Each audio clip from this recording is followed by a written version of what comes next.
Cuando era ministro que quedaba mal que lo dijera porque era ministro. Pero ahora que no es ministro, está Carlos Tomada acá, realmente es uno de los referentes del mundo laboral y es un hombre que ha peleado empleo por empleo en Argentina. ¿Cómo estás, Carlos? ¿Qué tal? ¿Cómo estamos? Me imagino cómo lo debes sentir ahora. Estos son los empleos que cuidabas. Sí. Bueno, nosotros sabíamos que iba a ocurrir, ¿no? Lo veníamos diciendo ya durante la campaña, que venían por el trabajo.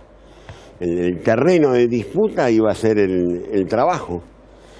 Y algunos programas los has titulado Vienen por el trabajo. Sí. Y acá está.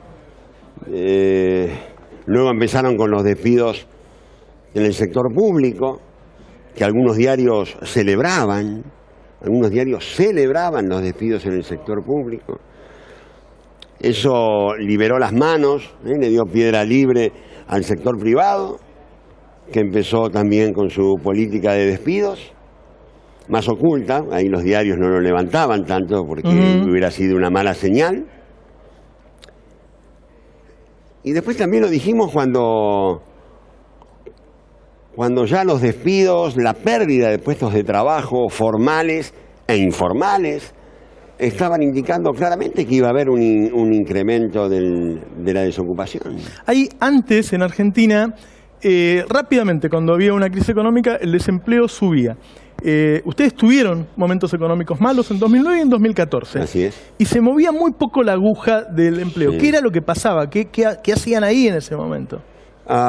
Había una muy clara concepción política, un modelo que se sostenía en el trabajo, en el salario y en la seguridad social. Entonces, cuando en el septiembre del 2008 empiezan los primeros efectos de la crisis financiera internacional, la presidenta me cita a Olivos y me dice: Carlos, esta crisis no la pagan ni el trabajo ni los trabajadores. Buscá alguna herramienta, algún subsidio que no signifique romper el vínculo laboral, que no se rompiera el vínculo laboral. Así nacen lo que luego se conoció como repro. Digo, este es un dato también. Además de las políticas que han hecho caer la actividad, mencionadas, tarifazo, por eso, pero yo lo que digo, ustedes también tuvieron momentos económicos malos. También hay políticas activas y políticas que se llaman políticas pasivas de empleo. Políticas activas era el repro, claro, por ejemplo. Y lo otro que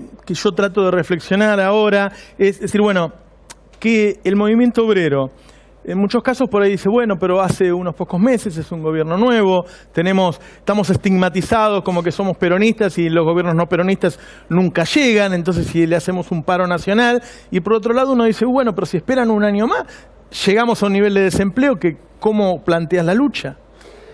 No, yo creo que este proceso de unidad que ha comenzado, que todavía tendrá otras etapas, queda muy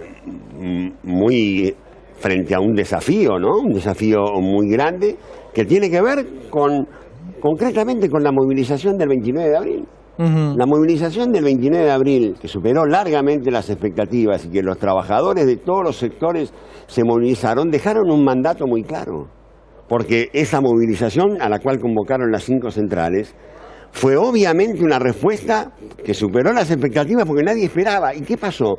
Los trabajadores, cuando se trata de defender el empleo y el salario, no tienen duda y sabían y se dieron cuenta que estaba amenazado. Ese es el mandato que tiene hoy claramente la CGT y que seguramente tendrá que estar a la altura. Carlos, el gobierno dice que el aumento del desempleo, en realidad de la tasa de actividad, no es porque aumentó el desempleo, sino porque hay más gente buscando trabajo, porque saben que hay buenas posibilidades de conseguir trabajo. Parece un absurdo por lo que estamos mostrando, pero es lo que está sosteniendo un sector del gobierno o que se había subestimado en el INDEC anterior. Bueno, mirá, yo no voy realmente a ponerme a discutir estos números, ¿no? Está claro, acá hay un número, un 9,3 de desocupación, un número que nos remite al 2006. 2006. ¿No? 2006. Segundo Digo, trimestre. el comienzo, yo me acuerdo, no puedo dejar de recordarme, ahora que oigo hablar de la pesada herencia recibida, cuando nosotros recibimos el país en el 2003, ahí sí que pesada herencia, ahí desfilaban frente al Ministerio de Trabajo 2 a 3 movilizaciones por día. ¿Y sabes qué negociábamos? En el Ministerio de Trabajo, kilos de carne y kilos de pan. Eso era una pesada herencia. Y atención, no es que había un solo camino, como ahora tampoco hay un solo camino. Había dos modelos para optar, o el modelo del ajuste, que también lo recomendaban en aquel momento, o el modelo de la creación de empleo, del estímulo a la industria, del crecimiento de la obra pública, de la generación de empleo como centro de la política pública. Bueno, este no es el camino claramente que ha elegido este gobierno. Carlos, un dato nuevo que puso el INDECOI, que antes no se medía, es que los chicos de entre 14 y 29 años que quieren trabajar, casi 2 de cada 10 no consiguen trabajo.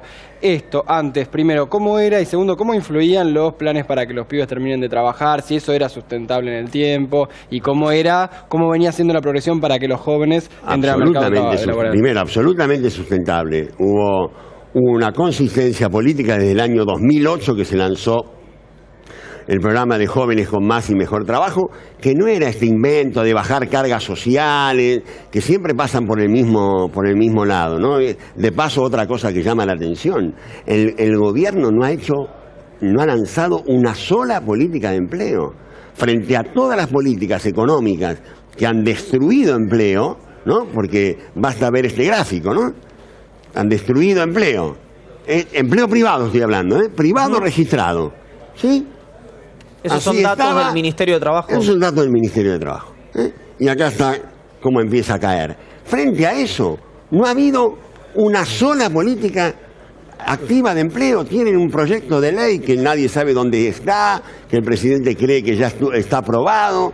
Digamos, ¿qué podría hacer, por ejemplo? ¿Qué política activa? No, nosotros lo que hacíamos básicamente es primero un proceso de socialización de los jóvenes más vulnerables, acercarlos al mundo del trabajo. Había cursos permanentes de formación de jóvenes para el trabajo. Y yo les puedo asegurar, yo iba a la inauguración y después al cierre, eran otros jóvenes. El primer día estaban con la capucha, jugando con el telefonito, qué sé yo, y a los 3 meses, 4 meses, ya tenían otra actitud, otra predisposición para el estudio, para el trabajo. Ahora, el gobierno... Así se hace un programa sistemático de inclusión de jóvenes, no con una política circunstancial respondiendo a las viejas ideas de la flexibilización laboral, me parece. Carlos, el gobierno dice, tomando lo que contaba Roberto antes, que dándole condiciones, esto en el léxico del gobierno, condiciones responsables o un clima de inversiones a los empresarios, a los inversores externos, van a venir, van a invertir, eso va a regenerar la actividad y se va a crear empleo. Del otro lado de la grieta te dicen, el año que viene se puede crecer 3, 3,5, 4%, pero para un sector reducido y eso no va a crear empleo. Primero, ¿cuál de las dos es verdad? Y si llega a ser verdad esta última, ¿cómo se sale de este atolladero? No, yo creo que ninguna de las dos es una verdad definitiva, digamos. Pueden ser verdades parciales, pero me parece que la única forma de salir de esta situación es por el lado del sentido común de la economía real, que es, ¿no?, la producción, la generación de empleo. La generación de empleo requiere más inversión. Eso no va a pasar. Pública y privada. Bueno, cada vez que hablan de generar ambientes amables para las inversiones, el que cobra es el trabajo. Yo digo, me parece que es hora de que retomemos políticas que sean amables con el trabajo y seguramente eso va a mejorar el consumo y al mejorar el consumo vas a fortalecer el mercado interno y si fortaleces el mercado interno el empresario sabe que le conviene invertir porque sabe dónde tiene para comprar y así empieza la vuelta. Carlos, así empezamos en el 2003-2004. Te cierro con una pregunta más política. Este gobierno quiere hacer esto y va a seguir haciendo esto. Digo, no va a cambiar de actitud y todavía le quedan 3 años y pico de mandato. ¿Qué se puede hacer, digamos, para reducir los daños desde la oposición, desde los sectores que tienen algún tipo de capacidad para reducir daños? Yo creo, bueno, cuidar el empleo, pero para eso vos me estás pidiendo que yo plantee políticas que definitivamente este gobierno no siente como propias. Entonces, bueno, cuidar el trabajo, defender el trabajo, creo que el movimiento obrero en esto va a tener una gran responsabilidad, creo que desde los sectores políticos hay que estar muy atentos, no permitir que legislaciones que puedan afectar el empleo se pongan en marcha. Creo que esa es la forma de reducir los daños. Yo, cuando hablo de estos temas, hablo con mucho cuidado y con mucha preocupación, porque hablamos de números y todo esto, no estamos hablando de gente, estamos hablando de familias que se han quedado, todos los miembros de la familia se han quedado sin trabajo. Entonces, no me gusta generar desesperanza, pero ¿sabes qué ocurre? Que estos puestos de trabajo que se han perdido van a ser muy difíciles de recuperar, porque yo no creo en ninguno de esos dos caminos. Yo no creo ni que de golpe se vaya a crear empleo, ni que las ni que las inversiones que vengan. Va a costar mucho. Yo creo que hay puestos que va a costar mucho recuperar. Ojalá que en algún semestre la peguen, ¿no? Digamos. Carlos, muchas gracias. No, a ustedes, gracias.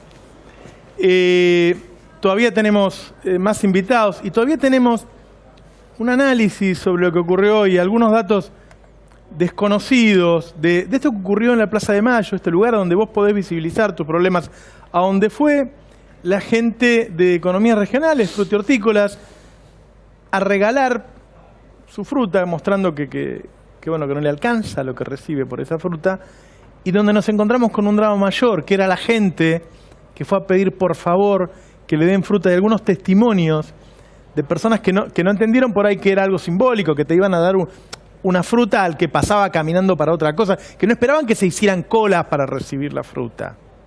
Era un acto de protesta del sector frutihortícola y terminó siendo un acto de reclamo de comida en esta Argentina de Mauricio Macri. Volvemos en 30 segundos. Dale.